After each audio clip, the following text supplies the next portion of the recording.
Welcome to this video, which was made by the Southwark Enhanced Intervention Service. This video will focus on anxiety. We'll start by talking about what anxiety is, including the fight, flight or freeze response.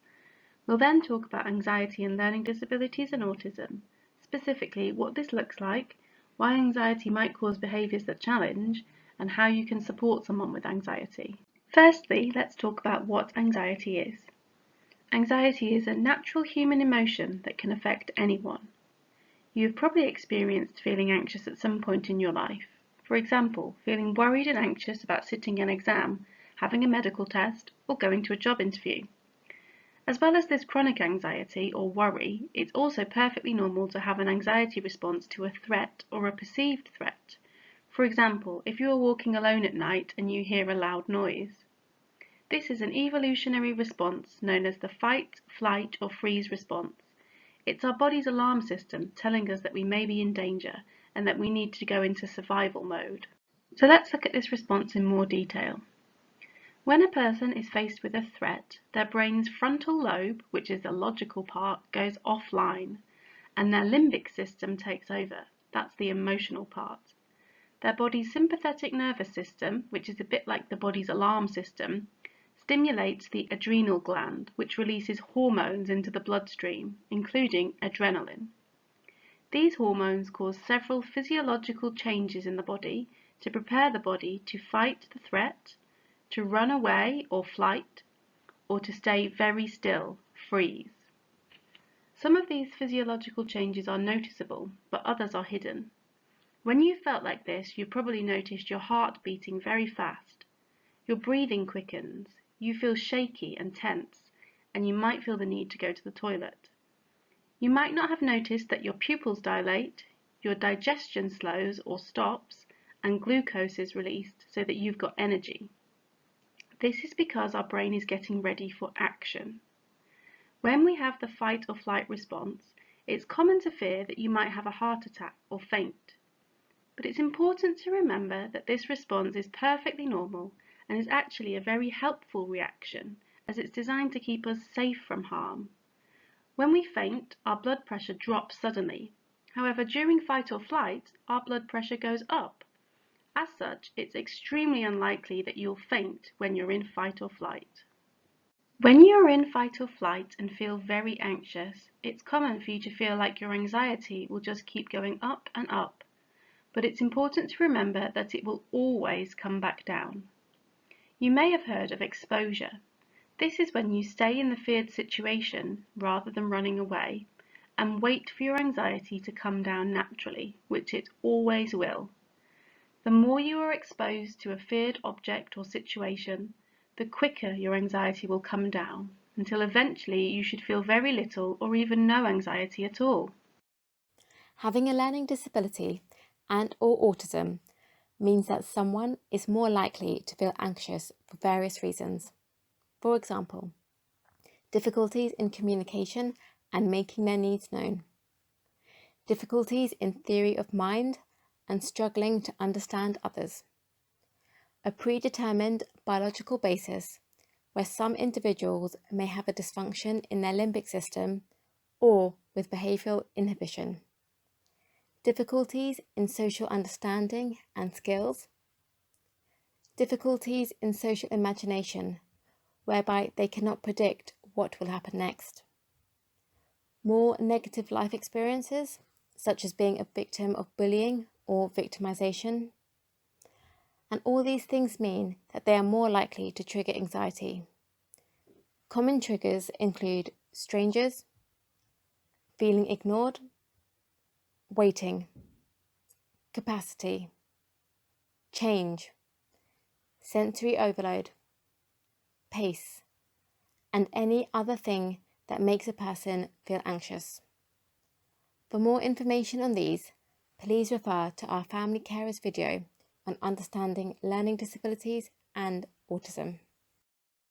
For an individual with a learning disability and/or autism, their experience of anxiety may also result in challenging behaviour.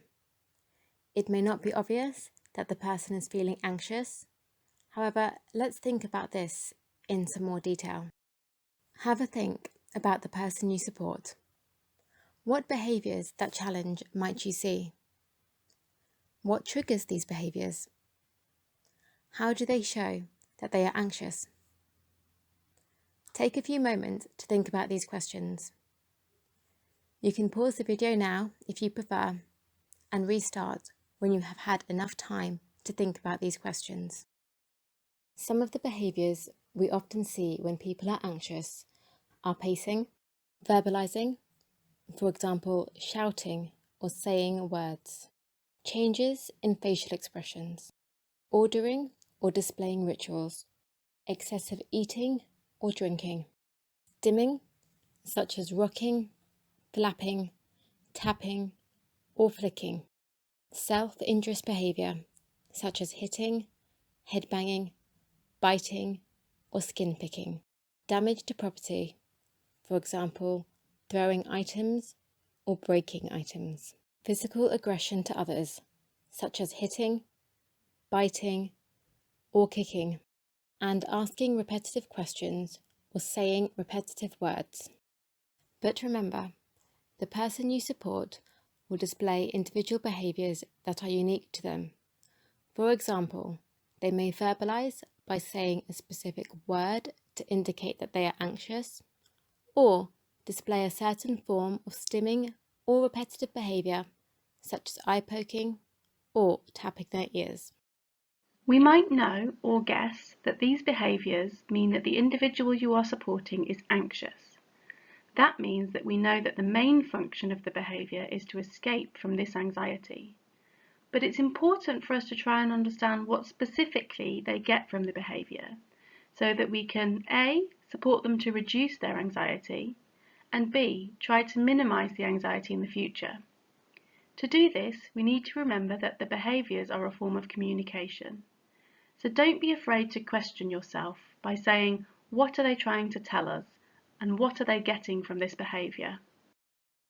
Some of these secondary functions of the behaviour might include to get comfort, to get stimulation, to be soothed, to escape from a difficult situation, to get reassurance, to get practical support with something, to get relief from physical sensations or pain, to escape environmental demands, to be engaged in an activity, to get social interaction, or to escape from demands that are placed on them. So, when thinking about what may help an individual reduce their anxiety, and therefore also the behaviours that challenge, there are many things you can try. First and foremost, you really need to know the person you are supporting. If you know why the person engages in the challenging behaviour, you can try and meet their needs before they engage in the behaviours by trying to minimise their anxiety. For example, if you know that waiting makes someone anxious, you can try and make sure that there is no waiting time by having an activity that they enjoy ready for any potential times that they may have to wait. This is an example of a proactive strategy. These strategies will be outlined in the person's positive behaviour support plan, along with any reactive strategies to implement after the behaviour has occurred. Furthermore, if you know the person well, you can identify their early warning signs and pick up on information and cues from them that tell you that they are not okay. You can then implement the secondary and reactive strategies from their positive behaviour support plan. You can also look at the environment that the person is in. By knowing their likes, dislikes, and preferences, you can try and make the environment as predictable and comfortable as possible. For example, if you know that the individual that you are supporting does not like dogs, and that he or she is going to get anxious if they see one, if you both are out on a walk and you see a dog in the distance, you could consider warning the person you are supporting, crossing the road, or, if that is not possible, placing yourself between the person you are supporting and the dog. By doing this, you are already minimising the level of perceived threat. You can also complete ABC charts to support your understanding of the behaviours that challenge. These look at the antecedents, behaviour, and consequences. Please watch our ABC chart video for more information on these. You can also implement anxiety management strategies for both the individual you are supporting and yourself. Please refer to our anxiety management video for more information. And finally, you can keep in mind the 5-point anxiety curve. The 5-point anxiety curve can be used as a guide to help you when the person you are supporting is experiencing anxiety and you can see that their challenging behaviour is escalating. The interventions that you would use will be different at each stage, so it is worth planning this in advance so you know what to do at each stage of the incident of behaviour. Please see our Family Carers video on understanding learning disabilities and autism for more information about this. So to summarise what we've learnt today, anxiety is a natural human emotion in response to a threat. Our body has a natural alarm system called the fight or flight response, which protects us from threats. Individuals with a learning disability or autism are more likely to feel anxious. When people are anxious, they are more likely to engage in challenging behaviour. All behaviours have a function. The person gets something from engaging in the behaviour.